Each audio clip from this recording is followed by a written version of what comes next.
سورہ کہف آیت نمبر 32۔ اعوذ باللہ من الشیطان الرجیم، بسم اللہ الرحمن الرحیم۔ سورہ کہف میں ہم آیت نمبر 32 سے ایک وہ قصہ پڑھیں گے جو کہ اللہ کی کتاب میں درج ہے۔ لازماً اس میں بہت بڑی نصیحت ہوگی ہم سب کے لیے، اور اگر آپ بھی غور کریں تو شاید میں جتنا بتا سکوں اس سے بہتر آپ کے ذہن میں بہت اچھی نصیحتیں آ جائیں، کیونکہ یہ اللہ کے پاس تو اربوں خربوں قصے تھے بتانے کو، بلکہ اس سے بھی زیادہ، لیکن پروردگار نے اس کتاب میں ہماری نشو و نما کیا ہے۔ اس کتاب سے ہمیں ایک وہ زندگی ملتی ہے کہ ہمارا کردار بہت بلند ہو جاتا ہے، ہمیں شرک کی پہچان ملتی ہے۔ تو دیکھیں، ہم اللہ کے نام سے یہ قصہ شروع کرتے ہیں کہ وہ جس کا بھی قصہ ہو، لیکن اللہ کرے کہ ہم اللہ کو پہچان سکیں اور اپنی خود کی کچھ بہتر، ہم اپنا آپ کو بہتر کر سکیں۔ تو جناب کچھ اس طرح سے قصہ شروع ہوتا ہے کہ وَاضْرِبْ لَهُمْ، اور بیان کیجئے ان کے لیے۔ اب آپ نے دیکھا ضربہ بیان کے بھی معنی میں جا رہا ہے، ضربہ مار کے بھی یعنی تھپکی دینا، مارنا، اس سینس میں بھی جا رہا ہے۔ پھر ہم پڑھتے ہیں اذا ضربتم فی الارض، جب تم نکلو زمین میں۔ تو آپ نے دیکھا کس طرح سے مارنے کے ساتھ یہی سورہ کہف میں آپ نے جو اصحاب کہف کے لیے لفظ یوز ہوا کہ تھپکی دی اللہ نے ان کے کانوں پر، تب بھی آپ نے دیکھا ضربہ یوز ہوا۔ تو اب جب ہم پڑھ رہے ہیں وَاضْرِبْ لَهُمْ، اور بیان کیجئے ان کے لیے، مثلا ایک ایگزامپل، ایک مثال، رجلین، دو آدمیوں کی۔ اب آپ دیکھیں گے کہ یہ تثنیہ، واحد تثنیہ جمع، دو انسان کی جب بات ہوتی ہے تو عربک میں یا نون سے پہلے زبر لگتی ہے۔ تو بیان کیجئے ان کے لیے مثال دو شخص کی، دو مردوں کی، جعلنا لأحدہما جنتین، بنایا تھا ہم نے ان دو شخصوں میں سے ایک کے لیے جنتین۔ یہاں پر بھی دیکھیں تثنیہ آ گیا، یا نون سے پہلے زبر آ گئی، یعنی اس ایک شخص کے دو باغ تھے، من اعناب، انگوروں میں سے تھے، وحففناہما بالنخل، اور حفاظت کی تھی ہم نے ان دونوں باغوں کی، یعنی باڑ لگایا تھا اس نے ان دونوں باغوں کو کھجور کے درخت سے۔ یعنی آپ ویژولائز کریں کتنی خوبصورتی ہوگی اس باغ میں، انگور کا باغ، اور اس کو باڑ لگائی گئی ہو، حفاظت کی گئی ہو، بیرکس اس کے جو بنتے ہوں وہ کھجور کے درخت ارد گرد ہوں، وجعلنا بینہما زرعا، اور خوبصورتی پر خوبصورتی بتائی جا رہی ہے، اور بنایا تھا ہم نے ان دونوں باغوں کے درمیان کھیتی بھی، یعنی کتنا خوبصورت باغ ہوگا۔ کلتا الجنتین، اور دیتے تھے دونوں باغ، آتت اکلہا، کہ جو وہ دیتے تھے اپنا پھل، اور ولم تظلم منہ شیئا، یہ اللہ کا انداز ہے بیان کرنے کا، اور آپ اس پر غور کیجئے کہ ظلمہ ہم کہتے ہیں ظلم کرنا، ظلمہ ہم کہتے ہیں شرک کرنا، ظلمہ ہم کہتے ہیں حق مارنا۔ یعنی آج آپ دیکھیں ضربہ، ظلمہ، آپ کو دونوں وہ لفظ مل رہے ہیں اور تثنیہ کے ساتھ مل رہے ہیں کہ تھوڑی سی ہماری بیسک عربک میں ہمارے لیے نو ہاؤ ہو کہ ظلمہ ہم اردو میں صرف ظالم کو کہتے ہیں، اور بے درد اور بڑا بے رحم انسان کو کہتے ہیں، لیکن قرآن کی روح سے ظلمہ شرک کرنا، حق مارنے کو بھی کہتے ہیں۔ اب دیکھیں باغ کے لیے یہ لفظ آ رہا ہے وَلَمْ تَظْلِمْ، اور نہیں وہ باغ کمی کرتا تھا۔ تو اب دیکھیں ظلمہ کمی کے سینس میں آ رہا ہے کہ جب وہ باغ کی خوبیاں بیان ہوئی کہ کیا باغ ہے، تو اللہ تعالیٰ فرماتے ہیں وَلَا تَظْلِمْ مِنْهُ شَيْئًا، اور نہیں وہ کمی کرتا تھا اس میں کچھ بھی، یعنی اس کی پیداوار میں کسی طرح کوئی کمی نہیں ہوتی تھی. وَفَجَّرْنَا خِلَالَهُمَا نَهَرًا، اور جاری کیا تھا ہم نے ان دونوں کے درمیان، وہ کھیتیاں، وہ دو باغ، ان کے درمیان نہر بھی اللہ تعالیٰ نے جاری کروائی تھی. بے شک یہ اس آدمی کی محنت بھی ہوگی، بے شک اس نے اپنی سمجھ سے بھی بہت کچھ کیا، لیکن یہ انداز بیاں کہ اللہ نے اسے برکتوں سے نوازا ہوا تھا. نہیں تو آپ دیکھیں ہم کتنی چیز اپنے گارڈن میں ڈالتے ہیں، کچھ ہمیں خوش کر دیتی ہیں اور کچھ کا عطا پتہ بھی نہیں ہوتا کہ کیا ڈالا اور کیا نکلا. آپ جب کہ جگہ بدل دیں، آپ کوئی اور تدبیریں کر لیں، لیکن کبھی کبھار ہم دیکھتے ہیں کہ ہماری تدبیریں بھی کام نہیں آتی، اور کبھی کبھار وہ زمین ایسا نہیں اگلتی جیسا کہ ہم ایکسپیکٹ کرتے ہیں یا جتنی ہم محنت کرتے ہیں. تو یعنی اللہ نے اسے بھرپور باغوں سے نوازا ہوا تھا. یہ ہمیں دو آدمیوں میں سے ایک کا انٹروڈکشن کچھ یوں کرایا گیا. اب لازماً اس قصے میں بہت بڑی بات ہوگی جو کہ جمعے کے دن پڑھنے والے جلدی اگر پڑھتے ہیں اور سمجھ کر نہیں پڑھتے ہیں تو آپ خود سوچئے کہ ایسے پڑھنے کا کیا اللہ اس سے راضی ہوں گے کہ اتنی نصیحت آموز بات ہے، اور اس پر یہ ہمارے اوپر اثر انداز کیسے ہوگی. یہ ہمیں کنکلیوڈ کرنا ہے اس بات کو کہ اللہ نے اس کے باغ کا تعارف کرایا کہ بس ہر لحاظ سے وہ بہت ہی اعلیٰ باغ تھا. اب جناب کیا ہوا آگے اور بھی پڑھیں. وَكَانَ لَهُ ثَمَرٌ، ادھر بھی اسی باغ کی تعریف آ رہی ہے کہ وَكَانَ لَهُ ثَمَرٌ، اور تھا اس شخص کے لیے خوب ثمرات، خوب فائدے. فَقَالَ لِصَاحِبِهِ، پس کہنے لگا وہ اپنے ساتھی کے لیے، وَهُوَ يُحَاوِرُهُ، اور وہ ایسے ہی جسٹ رینڈم ڈسکشن کر رہے تھے. سمجھ رہے، کوئی تقریر، کوئی درس، کوئی مائک پر بولنا، کوئی لوگوں کو اکٹھا کرنا، ایسا نہیں. وہ بائی دا وے یوں ہی کنورزیشن کر رہے تھے، باتیں کر رہے تھے. وَهُوَ يُحَاوِرُهُ، اور وہ آپس میں ڈسکس کرتے ہوئے اس نے کہا، انا اکثر منکا، پوائنٹ ٹو بی نوٹڈ. یہ ہے نصیحت کی بات میرے اور آپ کے لیے کہ میں اور آپ بھی اگر یوں ہی باتیں کر بھی رہے ہیں تو خیال رکھنا بہت ضروری ہے کہ ہم جب کسی کے کمپیریزن میں بات کریں تو اپنی بڑائیاں مت مارو. اگر آپ ایسے ہی اپنی چیز کی تعریف کر رہے ہیں تو کوئی بات نہیں کہ مجھے اللہ نے بہت اچھا گھر دیا، میرا گھر بہت پیارا ہے، میرے بچے بہت خوبصورت ہیں، جو بھی آپ کو کہنا ہے آپ کہیں. لیکن جب بات کسی کی کمپیریزن میں آ جائے تو یہ بات پھر حرام، بہت بڑا گناہ میں سمجھتی ہوں کہ آپ کہیں کہ تمہارے بچے سے میرا بچہ بہت خوبصورت ہے، تمہارے گھر سے میرا گھر بہت خوبصورت ہے، اور تم سے میں یوں بہت زیادہ معزز ہوں. یہ کمپیریزن میں اپنی تعریف کرنا مجھے بہت ہی گناہ کی بات لگتی ہے، جو کہ آپ دیکھیں سورہ کہف میں بھی کچھ یوں ہی بتایا جا رہا ہے کہ اس نے کمپیریزن میں اپنے باغ کی تعریف کی. نہیں تو تعریف کرنا کوئی گناہ تو نہیں، اللہ نے جو تمہیں نعمتیں دی ہے اسے بیان کرنا کوئی گناہ تو نہیں. کچھ لوگ تو نظر لگنے کے ڈر سے بیان نہیں کرتے ہیں، ہمارا تو وہ بھی عقیدہ نہیں کہ کیا کسی کی نظر لگے گی. نظر کا کوئی عقیدہ قرآن سے مجھے ثابت نہیں ہوتا.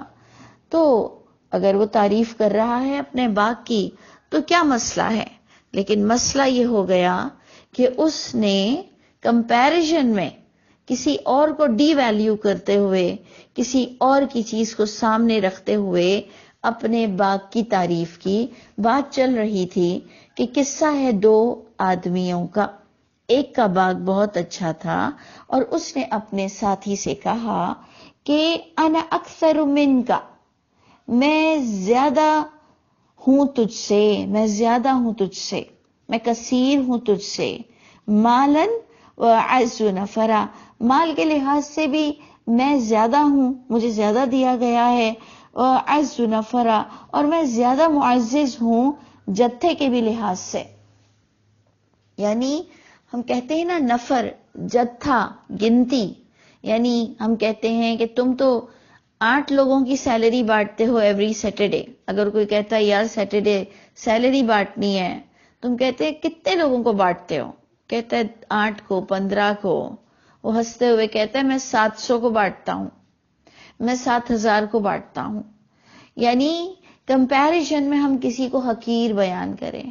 وہ کہا یار فیکٹری میں چل چل کر تھک جاتا ہوں، 1000 گز کی فیکٹری ہے. کہتا ہے تجھے تیری 1000 گز کی ہے، میری 15,000 گز کی ہے. میں گاڑی میں چلتا ہوں اپنی فیکٹری میں گاڑی میں سروے کرتا ہوں، میں تیری طرح چل کر بھی نہیں جا سکتا. میری تو فیکٹری بہت بڑی ہے، یہاں سے وہاں تک پوری سڑک. تو کسی کے کمپیریزن میں آپ کو اپنی تعریف کرنا، یہ اللہ ہمیں سکھاتے ہیں، بہت بری بات ہے. ویسے بھی بہت زیادہ تعریفیں اتنی نہ کیا کرو، لیکن چلو اگر دل چاہ رہا ہے، دل سے نکل رہی ہے خوشیاں، لیکن اگر کوئی کمپیریزن میں آ جائے تو تھوڑا ہم کو منہ کو لگام دے دینا چاہیے. یہ میں کم از کم سورہ کہف سے یہ بات میں نے سیکھی ہے کہ اللہ تعالیٰ فرما رہے ہیں کہ اس نے اپنے خوبصورت باغ کا موازنہ دوسرے کے باغ سے کرتے ہوئے بلکہ انتہا کر دی کہ اسی ہی کے منہ پر کہہ رہا ہے کہ میں زیادہ معزز ہوں جتھے کے بھی لحاظ سے، اور میں زیادہ معزز ہوں مال کے بھی لحاظ سے تجھ سے. اور اللہ اب بتا رہے ہیں کہ اس نے یہ حرکت کرتے ہوئے وَدَخَلَ جَنَّتَهُ، یعنی کیا اللہ کا اسٹائل ہے بتانے کا، کیا ویژولائز ہمیں کراتے ہیں اللہ تعالیٰ کہ اللہ تعالیٰ فرما رہے ہیں کہ اور وہ داخل ہوا اپنے باغ میں وَهُوَ ظَالِمٌ لِنَفْسِهِ، اور وہ ظلم کر گیا تھا اپنے اوپر، اور وہ حق مار گیا تھا اللہ کی بڑائی کا، اللہ کے دیے ہوئے طریقوں کا. یعنی دیکھیں اللہ کہہ رہے ہیں کہ وہ ظالم ہو گیا تھا، اس نے حق مارا، اس نے ظلم کیا، اس نے شرک کیا، اس نے کوئی گناہ کیا. اللہ تعالیٰ بتا رہے ہیں. اب یہی تو بات ہے کہ ہم تدبر کریں کہ اللہ تعالیٰ اس نے اپنے باغ کی تو تعریف کی، اس نے کہا میں تجھ سے مال میں بھی زیادہ ہوں، میں تجھ سے ورکر کے لحاظ سے، اولاد کے لحاظ سے، کسی بھی کانسیپٹ سے آپ دیکھ لیں. اس نے کہا میں جتھے کے بھی لحاظ سے، یعنی مین پاور بھی میرے پاس زیادہ ہے. اگر ہم ایک لحاظ سے دیکھیں تو ہم کہیں کہ سچ تو کہہ رہے ہیں، اس نے کوئی جھوٹ بات تو نہیں کی. لیکن اللہ تعالیٰ ہمیں بتا رہے ہیں کہ اس نے اپنے آپ پر ظلم کر بیٹھا. اس سے پتہ چلتا ہے کہ جب ہم کوئی بڑی بات کر جاتے ہیں، جب ہم تعریفوں میں حدودوں کو پھلانگ لیتے ہیں، جب ہم کسی کو اپنے سامنے نچلا دکھا دیتے ہیں یا ہم اترا جاتے ہیں، تو گویا ہم نے بہت بڑا ظلم کر دیا اپنے ہی نفس پر، یعنی ہم نے اپنے لیے بہت بڑا نقصان کما لیا. تو اللہ تعالیٰ، میں اور آپ، ہم نے بھی جہاں کہیں ایسی غلطی کی ہے، کر رہے ہیں، ہمیں اس کی سینسٹیوٹی کا اندازہ نہیں ہے، اللہ تعالیٰ ہمیں دل سے یہ بات پر آمادہ کر دیجئے کہ اب ہم بہت چوکنا رہیں گے. آپ نے ہمیں بھی بہت کچھ عطا فرمایا ہوا ہے، اور ہر ایک کو اللہ نے بہت کچھ عطا فرمایا ہوا ہے دوسروں کے کمپیریزن میں. غریب سے غریب بھی کہیں نہ کہیں کسی اور معاملے میں کسی اعتبار سے کسی سے سپیریئر ہوتا ہے، چاہے امیر ہو، غریب ہو، چاہے جان ہو، مال ہو، حسن ہو، طاقت ہو، جو بھی کچھ ہو، اولادوں کی فرما برداری ہو. یعنی ہم نے کمپیریزن میں آ کر یہ حرکتیں نہیں کرنی ہیں. تو اللہ تعالیٰ فرما رہے ہیں کہ اس نے اپنی ذات پر ظلم کر گیا. اب اس کا حشر دیکھیں کیا ہوگا. قولا، اور اب نیکسٹ پوائنٹ، ایک تو اس نے گڑبڑ کی کمپیریزن میں تعریف کی، سیکنڈ پوائنٹ اس نے ایک اور گڑبڑ کر دی. اس نے کہا ما اظن، میں سوچ بھی نہیں سکتا، میں گمان بھی نہیں کر سکتا ان تبید ہذہ ابدا، یہ کہ یہ ختم ہو جائے گا کبھی بھی۔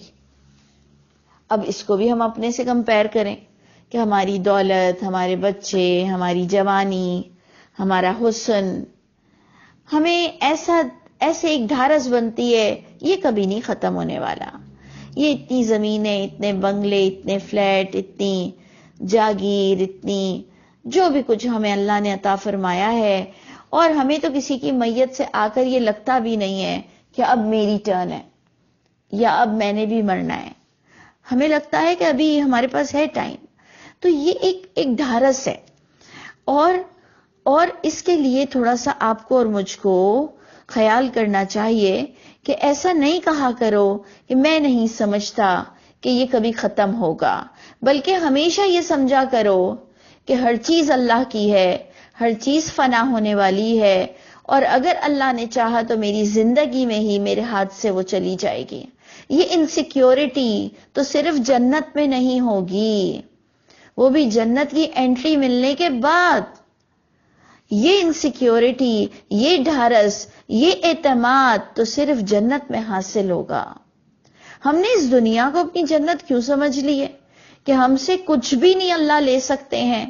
اللہ کی مرضی ہے، اور پھر اگر اس وقت اللہ لے لے جب ہم سے ناراض ہو کے لے لیں تو اللہ اکبر کبیرہ، غضب پر غضب، غم پر غم، کہ اگر ہم کہیں ذلیل ہوں، کہیں ہم محروم ہو جائیں، اور ہمیں اگر یہ پتہ چل جائے کہ یہ محرومی میں، یہ غم میں، یہ تکلیف میں اللہ کی ناراضگی ہے، تو آپ خود ایمانداری سے سوچیں کہ ہماری تکلیف میں اور اضافے کا باعث ہے۔ تو آپ دیکھیے کہ کچھ چیزیں ہمیں اتنی بڑی بتائی گئی ہیں سورہ کہف میں، جس کو ہم جمعے کے دن جلدی ایسے پڑھتے ہیں کہ ہم آیتوں کا حق ادا نہیں کرتے ہیں۔ ہم بھی ظالم ہیں، وہ باغ والا بھی ظالم تھا، ہم بھی ظالم ہیں۔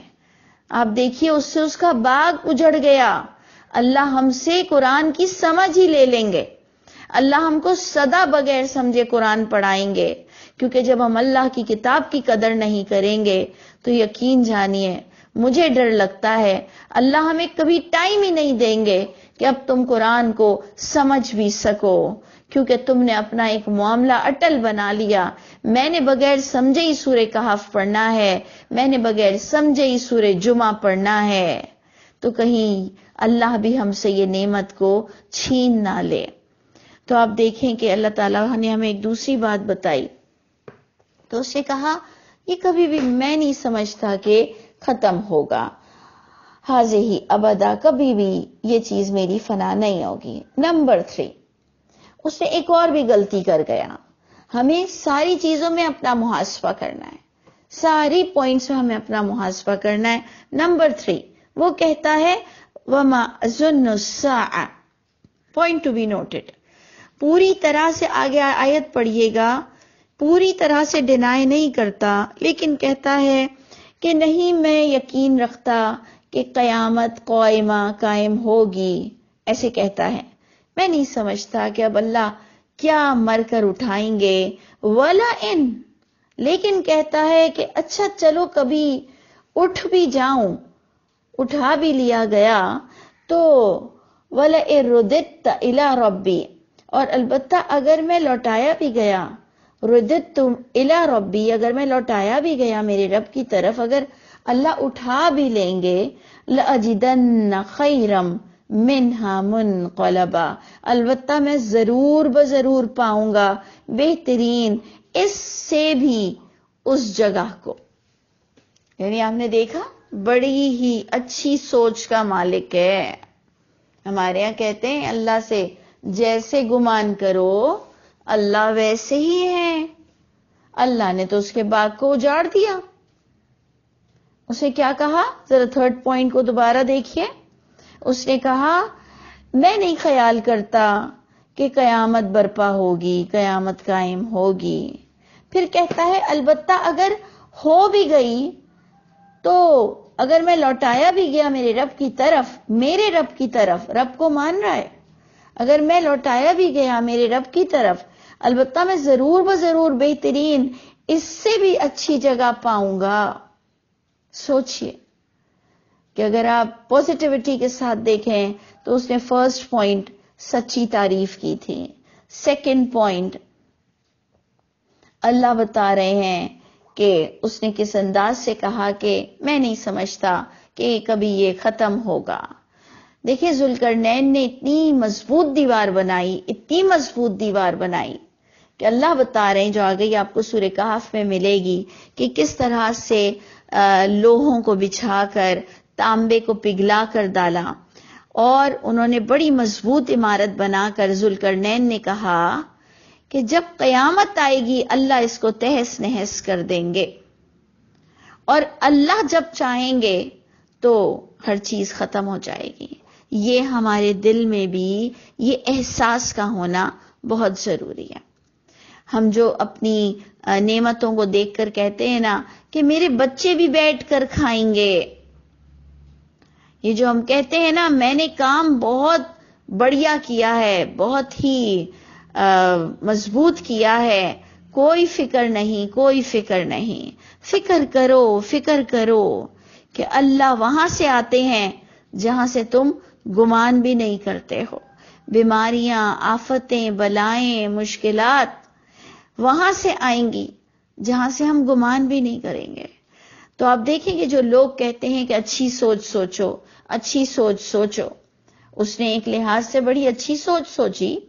اس نے ایک طرف کفر کیا، اور ہمارے یہاں جب کوئی ایسا کرتا ہے کہ ایک طرف کفر کرتا ہے پھر ایک طرف کہتا ہے کہ اگر میں اللہ کی طرف لوٹایا بھی گیا تو اس باغ سے بہترین پاؤں گا، تو ہمارے یہاں کہتے ہیں کہ بس اس نے بائے دعوے بات کی ہے، اس نے ایسے ہی بات کی. دیکھو وہ اللہ کی طرف اٹھنے کا ایمان بھی تو رکھتا ہے نا، تم اتنی سیریس کیوں ہو جاتی ہو کہ تم کفر کر رہے ہو؟ ایسے مت بولو کہ اللہ اٹھائیں گے کہ نہیں اٹھائیں گے. ہم کہتے ہیں اس نے کہا نا کہ اگر اٹھایا بھی گیا تو اللہ مجھے نہیں چھوڑیں گے، اللہ مجھے وہاں بھی نوازیں گے. تو ہم کہتے ہیں کہ خدا کے لیے یہ چھوٹا سا بھی کفر تمہیں لگ رہا ہے، مجھے بہت بڑا کفر لگ رہا ہے کہ اٹھوں گا یا نہیں اٹھوں گا، یا یہ جو فلاں چیز ہے یہ تو کبھی ختم ہونے والی نہیں ہے، یا میں نے کام بہت مضبوط کیا ہے، یا میری چیز تم سے زیادہ اچھی ہے. یہ باتیں اب ہم کو کب کپا دے گی کہ خدا کے لیے ایسی باتیں مت کرو، دیکھو اب انجام میرا اور آپ کا کیا ہونے والا ہے. یعنی ہمیں ڈرنا چاہیے سورہ کہف پڑھ کے کہ پھر اس کے ساتھ ہوا کیا، اور اس کے ساتھی نے اس کو کس طرح سے سمجھایا، اور ساتھی دکھائی دے رہا ہے کہ وہ بہت ڈرتا تھا اللہ سے، اور اس نے اپنے دوست کو کس انداز سے سمجھایا، اور لیکن اس کا باغ اجڑ گیا جس نے یہ باتیں کی تھیں. اللہ تعالی ہم سب کے حامی و ناصر ہوں. انشاءاللہ آگے ڈسکس پھر کریں گے.